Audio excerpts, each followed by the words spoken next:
I am always looking to find a solution to speed up my graphite drawings and experiment with materials. When I sharpen my pastel pencils, I always use a sandpaper pad, and the dust that falls off I always keep in a container so it doesn't go to waste. While I was doing that, I thought, why couldn't I use this for graphite? It would be a great solution to make my own graphite powder, which will be the topic of today's video. This method is ideal for creating your own graphite powder in a cost-effective way, plus it will provide you with some incredible base layers in your graphite art. I can't wait to show you how to do this, so let's get straight to work. Let's begin with the materials we need. First, a sandpaper pad. These can be found on Amazon and are very handy. I have been using them for a few months now, and they fastly became a must-have in my artist kit.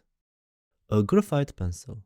You can use any kind of graphite pencil you want, but I prefer to use an 8B or 6B because you can create whatever kind of values you want if you start with a pencil that is darker. If you use an HB pencil, you won't get a very good result if you want to create a very dark base layer, for example. Whereas with an 8B, you can add more powder for a more prominent result and less for a brighter area. You'll also need a clean container or a small jar with a lid. In order to have something to store the powder that will fall from the graphite pencil, you need a small container or a jar, most importantly something that can be closed to protect the powder from moisture so that its consistency doesn't change or harden. To be able to apply this powder, of course, you'll also need some brushes. I prefer to use cheap ones that are very soft. You can find them at all the cheap stores. Personally, I bought a set of several sizes to have more diversity and to be able to apply the powder in more places of the drawing with more precision and ease. How does this whole process work? Before I start, I will prepare everything I will need. Next, with the other hand, I will hold the graphite pencil also tightly and rub the tip of the pencil against the sandpaper surface. It's best to keep the pencil tip parallel to the sandpaper and always keep rotating the pencil. It's like sharpening it, but instead of throwing away the remaining powder, you reuse it. Why waste it if it's perfectly usable? After you've shaved off the amount you need, bring the sandpaper pad as close to the container as possible and shave what's left on it to drop it into the container. You can even bump it a bit against the container if you want, but there's a risk that the powder will fall out besides the container. You can repeat this process as much as you like, depending on how much you need for your artwork. The really great thing is that at the end of this process, you'll also end up with a very sharp pencil that will be perfect for adding fine details over the base layers created with the powder. After you have finished using the powder, make sure you seal the container tightly with a lid to avoid contamination and ensure that it will be usable for a long time without any problems. I used an older container from some pastel powder that ran out. I just found it perfect for this purpose. You can use whatever you have at hand. The most important thing to keep in mind is to look for a container that has a lid. Here are a few additional tips to keep in mind. Experiment with different graphite pencil hardnesses to achieve the desired texture and tone in your powder. Here is how adjusting the pressure can affect the texture and the tone. Light pressure. When using a light pressure in your brush, you can create a softer and lighter application of graphite on the paper. This results in a finer texture in the graphite powder. Light pressure is ideal for achieving subtle shading, delicate gradients, and lighter tones. Medium pressure. Applying medium pressure to the brush creates a moderate amount of graphite on the paper.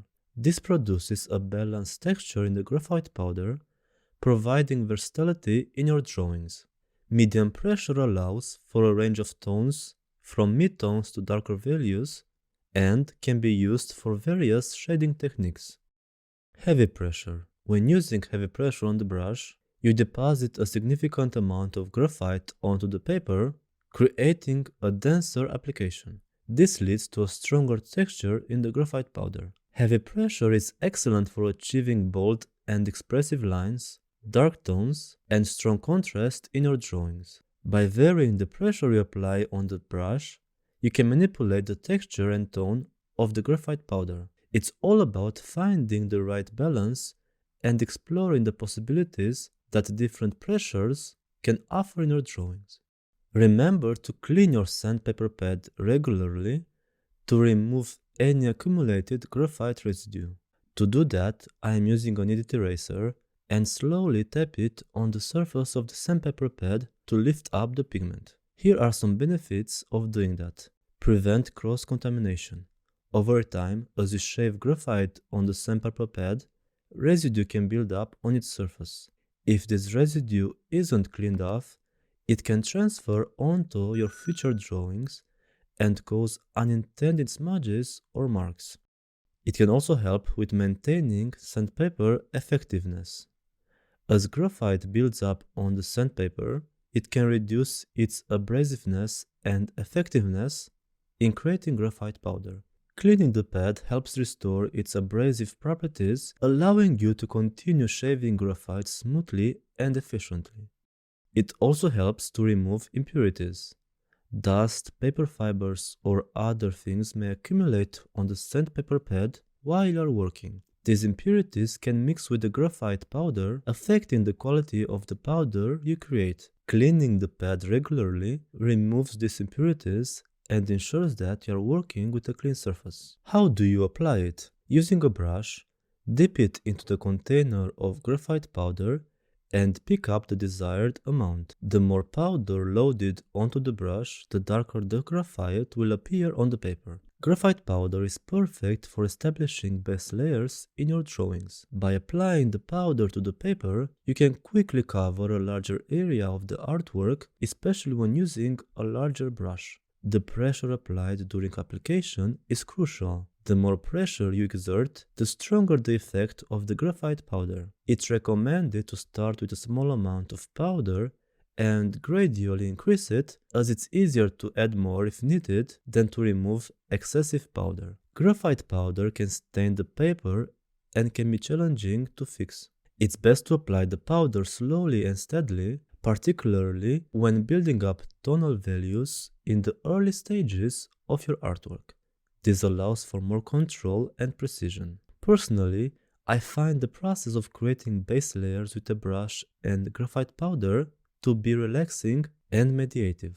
Using graphite powder is a cost-effective approach since it maximizes the use of materials that would otherwise be discarded, such as graphite shavings from sharpening the pencils. Applying graphite powder directly with a brush is much quicker compared to covering an area, first using a graphite pencil and then blending it. By using this powder, you can achieve smoother coverage and tonal values more efficiently. Here are a few advantages of using this technique. Quick coverage. It allows for a fast coverage of larger areas. By applying the powder with a brush, you can quickly and evenly cover large portions of your drawing surface. This saves a lot of time compared to using traditional graphite pencils, which require more effort and strokes to achieve the same coverage. Another advantage is effortless blending. It is highly blendable, making it easier to achieve smooth transitions and gradients. This efficient blending technique allows you to create seamless tonal gradations and textures more rapidly. It also helps with layering and building up values. Graphite powder enables efficient layering and building up of values. You can quickly apply multiple layers of powder to deepen the tones and values in your drawing. This helps to create depth and dimension, giving your artwork a more realistic and refined appearance in less time. It also simplifies shading and shadows. This technique simplifies the process of shading and creating shadows. By applying the powder to areas where shadows are present and blending it, you can quickly establish the desired shading and depth. This speeds up the process of capturing light and shadow in your drawing, allowing you to focus on other aspects of your artwork. It also creates instant texture. This trick can provide instant texture to your drawings. By lightly applying and smudging the powder, you can achieve a variety of textures from smooth to rough or grainy surfaces. This can add visual interest and detail to your artwork without spending a lot of time. While graphite powder can speed up your drawing process, it's important to balance efficiency with skillful application. Practice and experimentation will help you to find the right balance between speed and artistic control, allowing you to achieve your desired results efficiently. And there it is. I hope this video has been useful and insightful for you. Please don't forget to like my video, comment if you have any questions or suggestions, and subscribe if you want to see more art-related content. Keep creating and never stop chasing your artistic dreams. Thank you for tuning in, and I'm going to see you in the next video as well. Bye!